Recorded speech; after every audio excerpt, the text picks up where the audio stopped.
Virgo, welcome to your Saturn-Neptune energy update. If you want to dive deeper into what this energy can bring for you, make sure you check out my YouTube channel. The link is in my bio. On my YouTube channel, I post monthly rising sign horoscopes, and I also post forecasts for all of the major transits and how those are showing up for all 12 rising signs. Now, Virgo, you have Aries in your eighth house. So, Saturn and Neptune transiting your eighth house is going to possibly have to do with a lot of psychological healing and transformation. The eighth house also rules things like your partner's finances, money coming in from outside resources like taxes, inheritance, debts, loans.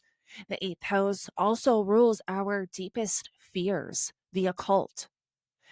It has this death and rebirth and transformational energy. So you are about to go through a complete renewal, especially to having Jupiter enter that 12th house later on in the year.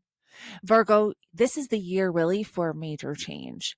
And Saturn and Neptune in your eighth house.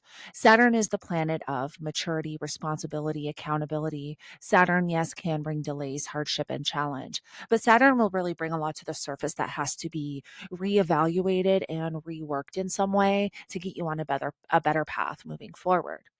Now we want to utilize the Saturnian energy until 2028 while we have Saturn in Aries, because when Neptune is transiting a certain area of our life, things can become more confusing, foggy. Neptune is the planet of mysticism and spirituality and intuition. Neptune is the planet of creativity and romance. And so, even the eighth house ruling deep intimacy, there can be a deep renewal or transformation on how you approach intimacy with your partner. Either way, Virgo, you're going through a deep soul renewal when it has to do with your psychological well being. And one thing I find too with Saturn sometimes transiting that eighth house is sometimes Saturn can bring up our deepest fears so that we can recognize them and completely transform them, move through them, and get through the other side. And then, therefore, we end up releasing those fears because we know we've made it through and got to the other side. And so, that is just something to kind of be mindful and aware of.